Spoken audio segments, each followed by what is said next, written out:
Chapter 19. Ben, Logan, and Allison staggered out of the nearly collapsed building, their bodies battered and weak. They found themselves in the middle of a dark, decaying amusement park, rusted rides, flickering lights, and shifting shadows in the distance. The cold night air bit at their wounded skin, but it was nothing compared to the pain gnawing at their bodies. Ben clutched his side, blood still seeping from the deep wound he'd suffered in the fight. "We can't keep going like this." His voice wavered, his body swaying dangerously. Logan caught him just in time, though he was barely standing himself. "Don't die on me, Ben," Logan muttered between ragged breaths. "Hold on." Allison looked at her two injured friends, guilt weighing heavy on her chest. She was hurt too, but she could still walk, unlike them. "We need to find shelter," she said firmly, though exhaustion clouded her eyes. "At least until we can figure out what the hell to do next." The amusement park around them felt like a nightmare maze. The wind made the Ferris wheel seats sway, their rusty hinges groaning in protest, adding to the eerie atmosphere. Moving slowly, Allison helped Ben and Logan navigate through the abandoned rides. Every step was a struggle, each breath labored. They paused every now and then to listen, making sure they weren't being followed. But the silence only made the tension in their chests tighten. "This place, it feels wrong," Logan whispered, his eyes scanning every dark corner. "Like they wanted us to end up here." "They know we're hurt," Allison added. "They know we're weak. They're just waiting for the right moment to strike."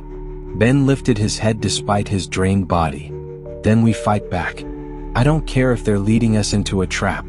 I'm not dying like Raymond." A heavy silence followed. The loss of Raymond and Sasha weighed on them, but Ben was right. There was no other choice.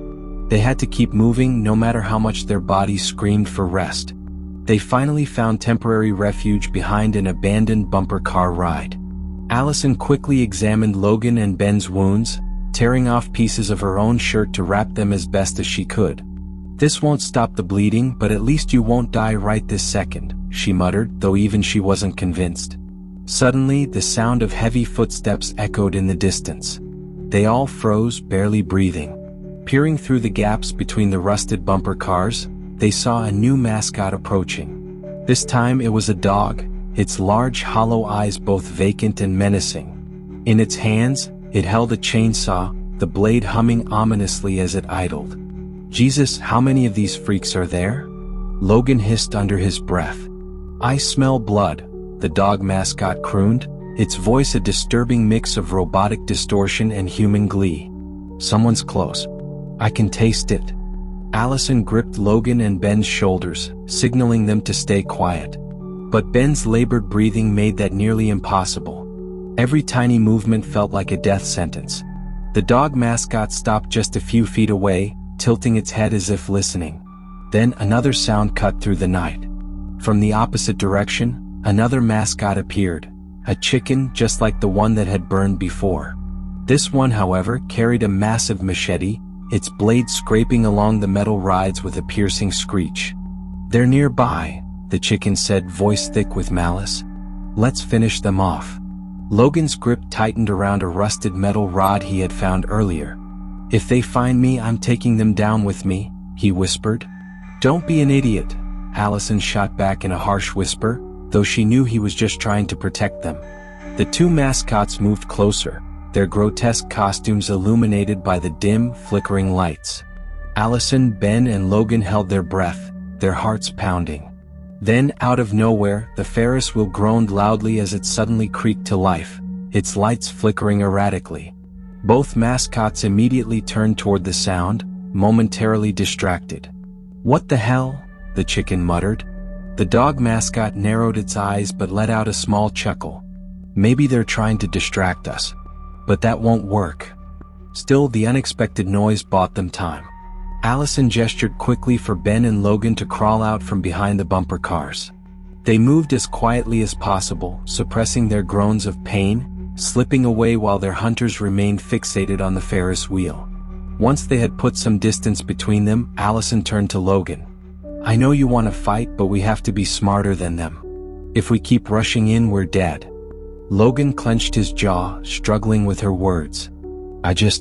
I'm so sick of this, Allison. I can't keep running. No one wants to run, she said, her voice softer now. But if we don't play this right, we won't even get the chance to fight back. Ben, barely holding on, leaned against a rusted pole. We can't last much longer. Our bodies, we're done. Allison met his gaze, her expression turning resolute. Then we stop surviving. We start hunting them instead. Logan's eyes widened slightly. What are you saying?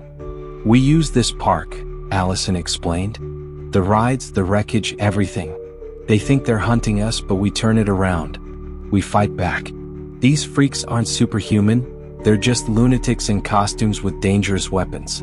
If we're smart, if we get lucky, we can kill them. Logan and Ben exchanged glances. They were exhausted, barely standing, but Allison was right. They had fought back before, even while running, and some of the mascots had fallen. It was their only shot.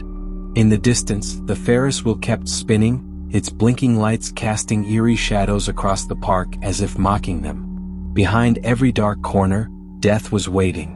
The fight wasn't over, and they had no idea if they were strong enough for what came next.